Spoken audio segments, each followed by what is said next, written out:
welcome back to my YouTube channel. Pertama, aku mau mohon maaf karena aku bikin live update ini bukan dalam bentuk video alias hanya dalam bentuk suara aja. Karena pertama, I spend most of my time at home by the time I make this video. Aku kebanyakan ngabisin waktu di rumah aja, di kosan aja sih maksud aku. Dan aku di kosan nggak pakai kerudung sih ya, which is di dalam kamar aku tuh aku nggak pakai kerudung gitu. So without any further ado, tanpa basa-basi kita langsung mulai aja. Terakhir aku bikin live update itu tanggal 21 Juni 2020, which is 4 hari sebelum sidang proposal tesis untuk validasi tahun pertama gitu ya, biar lulus M1-nya. Karena sebenarnya aslinya itu adalah sidang laporan magang kalau ya keadaannya masih normal ya, sebelum ada COVID lah ya maksudnya, alias kalau nggak ada COVID gitu. Terus akhir Juni pokoknya aku juga sempet ada party gitu dengan beberapa murid imigran angkatan pertama tempat aku magang, yaitu di Migrafle. Aku udah ada vlognya juga waktu itu, tapi ya aku nggak terlalu nunjukin orang-orangnya karena jujur aku males nunjukin muka orang, apalagi kan ada beberapa orang yang istilahnya nggak mau di-share foto maupun videonya gitu. Dan aku belum terlalu jago yang namanya ngeblur orang-orang dalam video, apalagi kan aku masih pakai aplikasi yang istilahnya bukan aplikasi yang dipakai kebanyakan orang, yaitu Final Cut Pro. Karena Final Cut Pro di MacBook itu bayar gitu. Oke, balik lagi ke live update. Sekarang moving on to bulan Juli. Nah, talking about awal Juli, sebenarnya aku akan ada video yang akan aku rilis, maksud aku secara surprised setelah podcast episode 3 dan live update yang di video ini aku ngomong mengenai ya awal Juli ya sekali lagi, karena jujur aku pengen surprise aja dengan petunjuk waktu itu grafik kasus COVID sedang landai-landainya, which is aku merasakan yang namanya euforia de confinement. Saat itu masih fase pertama atau kedua mungkin ya gitu. Terus tahun ini juga merupakan 14 Juillet pertamaku di Prancis, which is aku senang bisa ngeliat secara langsung walaupun nggak di Paris. Dan ya sebenarnya sih kalau ngeliat langsung suasananya tuh hening. Waktu itu upacaranya tuh di Republik Bozar, nggak terlalu ada banyak penonton, dan waktu itu jalan raya pun sepi gitu, dan nggak ada mobil yang lalu lalang karena emang lagi momen upacara gitu. Jadi harus ya khidmat lah ya istilahnya. Dan untuk pesta kembang apinya sendiri, aku pernah dengar katanya di Paris itu gak ada yang boleh nonton keluar rumah, alias harus nonton kembang apinya tuh di rumah aja. Tapi ya tetap aja ya ada aja orang yang melanggar peraturan gitu. Oh ya, di saat yang sama aku sudah mendaftar tahun kedua magister M2, sekaligus memperpanjang masa beasiswa aku gitu setahun lagi. Dan mudah-mudahan ya benar setahun lagi sih, karena aku berharap lulus tepat pada waktunya Tapi kalau di saat kayak gini aku juga lagi bingung juga, tapi ya sudahlah ya, gak usah dibahas. Oh ya, di saat yang sama aku juga mendaftar online course gratis. Itu kurang lebih MOOC itu Massive Open Online Course. MOOC-nya itu kira-kira sama lah ya dengan apa yang pernah aku alamin ketika Master Ang kuliahnya gitu.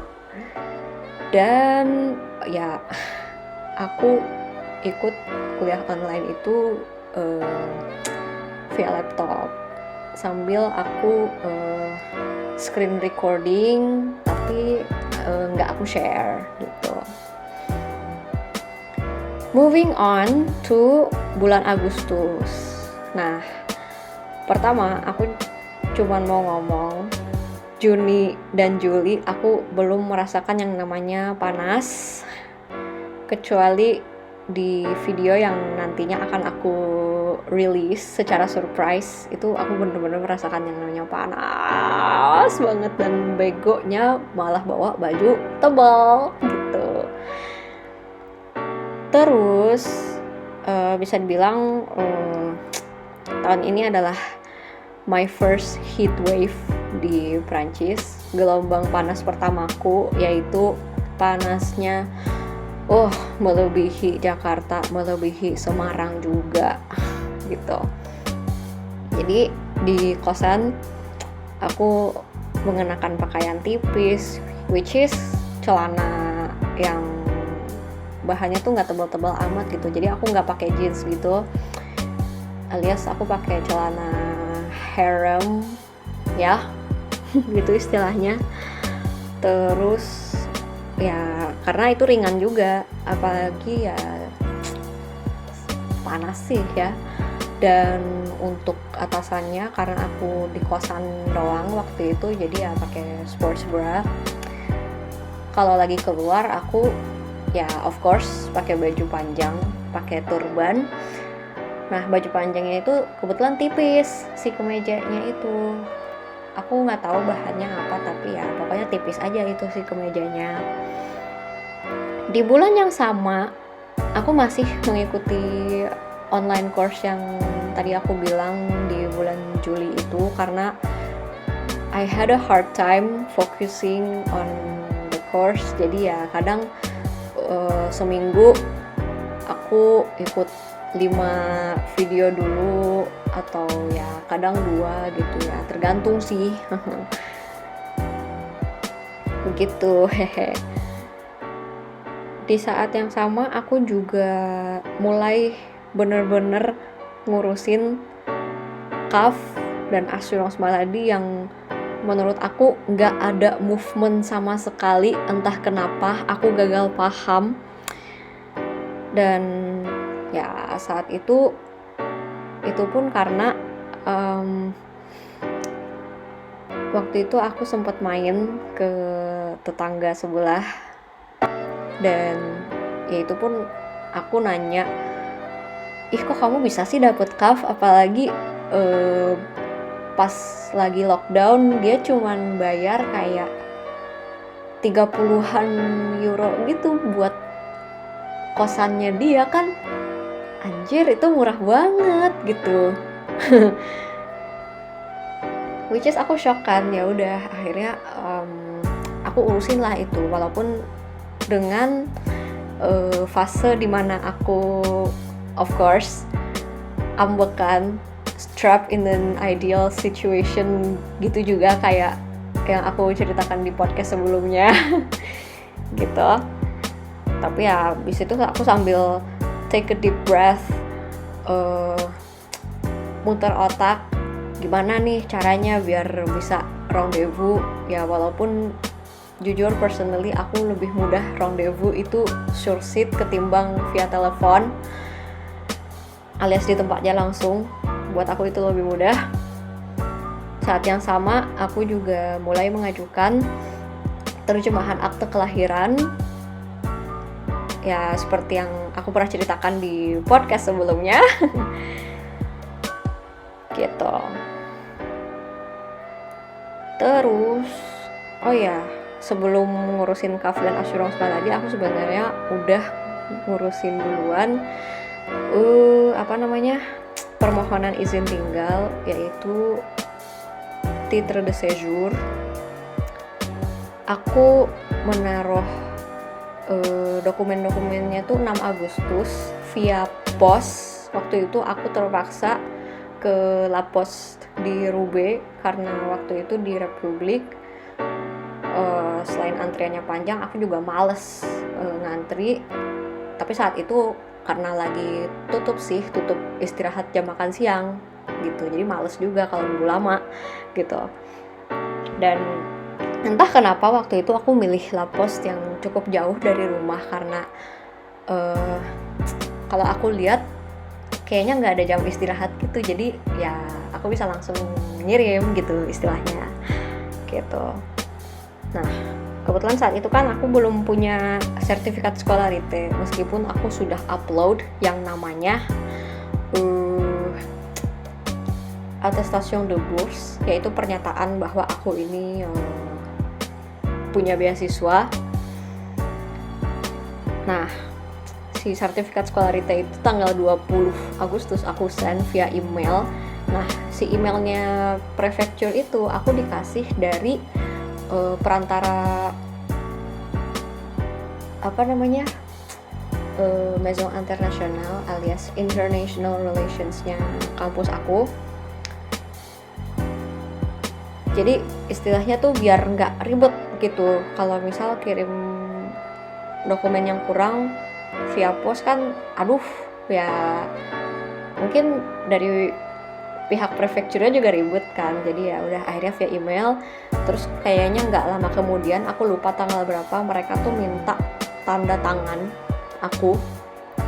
Jadi kayak mereka ngasih file PDF gitu via email aku, tapi email kampus ya, karena aku ngasih emailnya email kampus. Di situ aku disuruh tanda tangan, tapi di situ kan juga ada kotak untuk naruh foto. Katanya nggak usah ini foto lagi, nggak apa-apa. Jadi aku hanya mengirim tanda tangan saja, karena fotonya kan udah aku kirim bersamaan tanggal 6 Agustus gitu. Terus aku bulan Agustus ini ya gimana ya, I spend most of my time here at home. Aku kebanyakan di rumah aja karena di situ aku ada di titik dimana aku makanan masih banyak, kopi juga masih banyak, harus aku habisin juga gitu ya, walaupun nggak langsung gitu, karena istilahnya tuh biar hemat juga, biar nggak melulu ngopi di luar gitu. Karena dulu aku sering banget ngopi di luar karena kamarku tidak ada pemanas yang nyala gitu, alias pemanasnya tuh kayak nggak jalan gitu, literally. Terus aku melakukan pekerjaan rumah tangga dan makan yang ada, istilahnya ngabisin makanan yang ada gitu juga. Jadi biar nggak ujung-ujungnya tuh food waste gitu, karena ya sadar biaya hidup di sini tuh cukup mahal dan menghabiskan makanan itu buat aku sama aja dengan menghabiskan uang begitu. Moving on to bulan September. Nah, bulan September kebetulan kampus sudah mulai dibuka gate-nya, baik itu gate besar maupun pintu kecil yang di belakang kosan aku gitu. Karena selama liburan aku selalu keluar via pintu yang satu lagi, di mana di jalanannya tuh kayak ada banyak rumah gitu sama halte bus, dan aku sering berpergian menggunakan bus selama liburan, bahkan mencoba misal dari Lille kota pakai bus ke rumah, jadi nggak perlu jalan kaki jauh dari metro Pont de Bois sampai kosan aku gitu. Ya ganti suasana aja gitu istilahnya. Oh ya, balik lagi ke bulan September ya. Pokoknya awal September itu tanggal 1-nya benar-benar pas aku udah nerima kopian hard copy akte kelahiran yang sudah diterjemahkan oleh penerjemah tersumpah Indonesia Perancis yang ada di Perancis. Sudah aku ceritakan di podcast sebelumnya. Itu aku langsung kirim ke Assurance Maladi gitu. Terus as usual spend most of my time di kosan. Cuman kadang kalau misal aku bosen, aku kadang ke toko kain cuman buat window shopping aja, lihat-lihat ada motif apa aja. Karena di situ aku juga merasa aku juga passionate nih di dunia jahit menjahit. Cuman masalahnya kan di Indonesia mesin jahit yang dikasih ke ibu aku dari temennya ibu itu ada di rumah om aku gitu. Dan kalau lagi covid gini, ortu aku agak parno juga kalau keluar, tapi ya like every time gitu keluarnya. Jadi mereka tuh kayak keluar iya, tapi abis itu 14 hari di rumah aja. Ntar kalau ada apa-apa lagi yang perlu keluar lagi gitu ya. Ya, but depends. Aku juga nggak tahu. Terus gimana ya? Oh ya, selain ke toko kain gitu, cuman buat lihat-lihat, aku juga sering lihat-lihat di toko-toko favorit kayak Primark. Terus ya walaupun Primark itu fast fashion, nggak ethical juga ya buat seorang practitioner less waste gitu ya. Namanya juga masih belajar, gak ada yang langsung sempurna lah ya untuk menjadi eco-friendly gitu. Peace. Terus aku juga suka ke Action. Nah, si Action ini ibaratnya kayak Mr. DIY lah ya kalau di Indonesia. Terus aku juga suka ke Nature et Découverte, di mana banyak banget zero waste kit, buku-buku mengenai alam, zero waste gitu. Pokoknya yang buat lifestyle gitu, tapi lebih ke oriented ke nature gitu lah ya gitu. Selain itu aku suka kemana lagi ya, Violil juga kadang aku juga suka sih, tapi ya udah lah ya. There are a lot of favorite stores, tapi ya aku paling favorit di Nature et Découverte itu. Terus 17 September aku ada rapat umum kuliah M2 dengan dosen dan teman-teman. Dan ada perubahan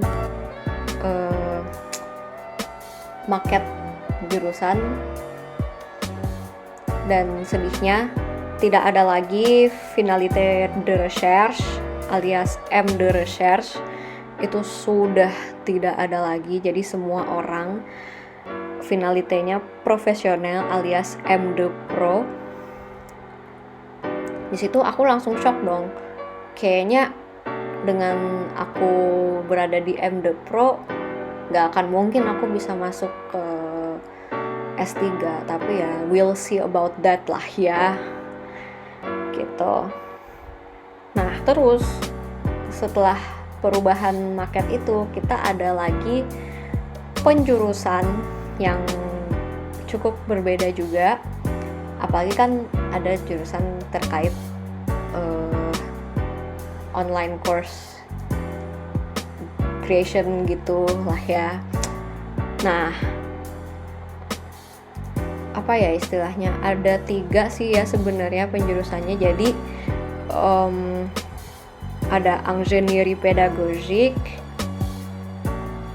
ada langue émigration, dan français pour le public sourd. Nah, cuman yang terakhir ini jatuhnya ke français langue maternelle, hanya pengajarannya menggunakan sign language. Jadi kayak mereka lebih fokus kepada sign language, terus bahasanya lebih ke bahasa tulisan gitu ya, setahu aku dari mereka. Apalagi kan teman aku cuma 3 tuh yang français pour le public sourd itu gitu. Nah, aku sendiri memilih ingénierie pédagogique ya, karena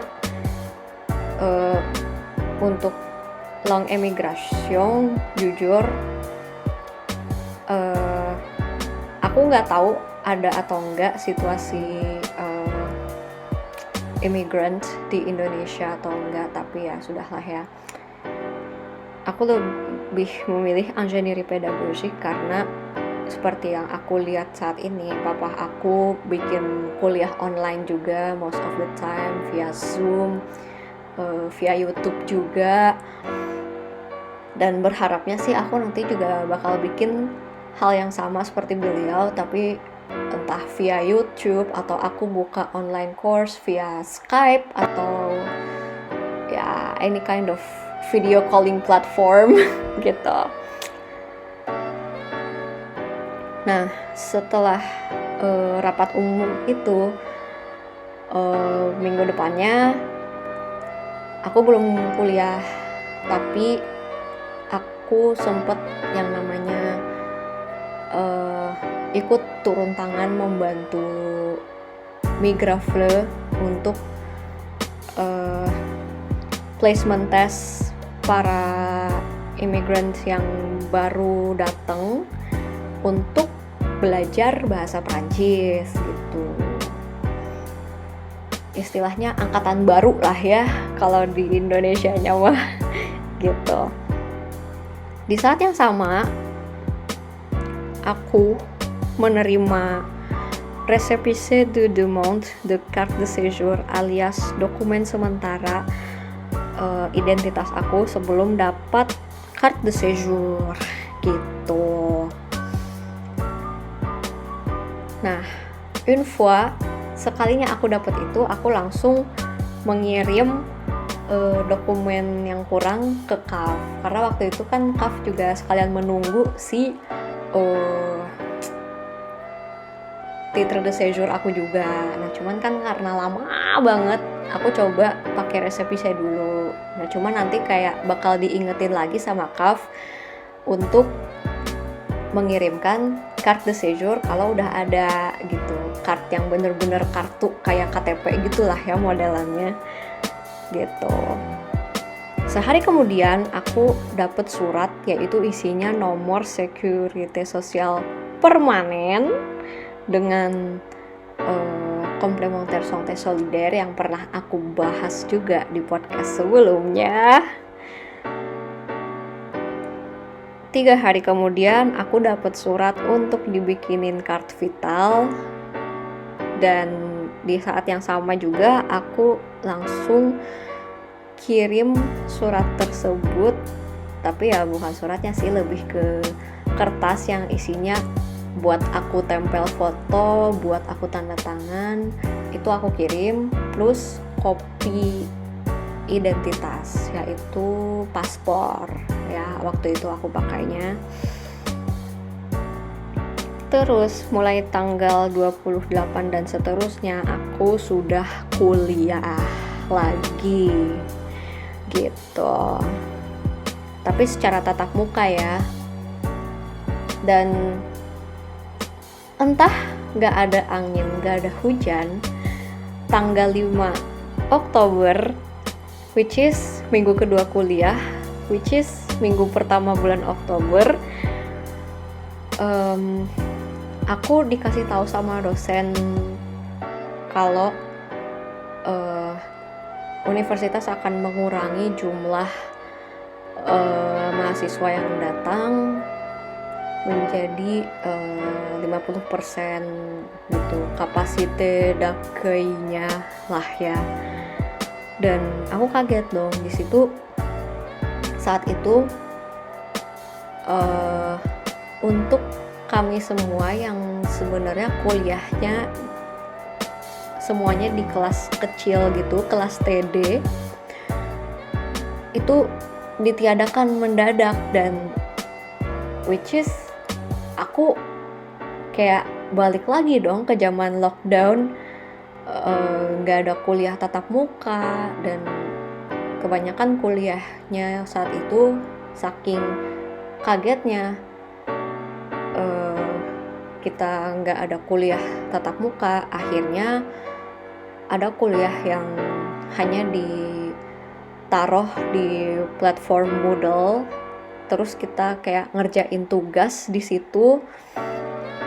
Dan ada juga kuliah yang diadakan via Zoom gitu. Nah, di minggu pertama Oktober kuliah via Zoom itu hanya untuk kami yang penjurusan Ingenieri Pedagogik gitu. Minggu kedua Oktober, which is minggu ini, kuliah online itu aku udah berapa kali ya mostly kuliah online, gak hanya kuliah di bidang Ingenieri Pedagogik, tapi kuliah lain yang juga pakai Zoom. Tapi ada juga beberapa kuliah yang secara asinkron alias tidak sinkron, alias nggak pakai Zoom, dimana ya seperti yang tadi aku bilang, cuman dikasih tugas via platform Moodle, kita kerjain, kita kumpulin di Moodle, habis itu ya udah gitu. Dan benar-benar minggu kedua ini benar-benar padat, dan aku merasa banyak tugas banget. Jadi tugas untuk auto-formation aku alias belajar bahasa Prancisnya lagi secara mandiri itu belum aku kejar gitu. Tapi mudah-mudahan mulai minggu ini aku kerjain, karena jujur tugas kuliah yang lain ternyata juga banyak. Dan untung aja kemarin aku memutuskan di hadapan dosen auto-formation aku kalau aku akan mengurangi tugas aku, nggak kayak dulu banyak banget gitu. Jadi kayak cuman 3 tugas, tapi lebih apa ya istilahnya, kualitasnya tuh lebih kayak ningkatin kemampuan bahasa gitu, bukan menurunkan gitu. Kalau menurunkan kan kayak gimana ya, pernah suatu ketika pas aku masih M.Ang, masih magister tahun pertama, ada murid M2 yang apa ya istilahnya, tugasnya tuh kayak resume film, which is klasik banget kan, itu lebih ke niveau B.Ang beda sih ya. Dan kayaknya gak ngembangin bahasa dia banget gitu ya. Akhirnya oke, aku kan di situ mulai belajar, udah gimana nanti aku memutuskan tugas-tugas aku tapi kualitasnya oke gitu buat dosen gitu. Oh iya, terus seperti yang aku pernah bilang di podcast sebelumnya, tanggal 14 Oktober aku dapet card vital, bikin akun Amelie di aplikasi handphone. Permohonan apalagi ya waktu itu, pokoknya habis bikin akun aku memohon CEAM, yaitu Carte Européenne d'Assurance Maladie.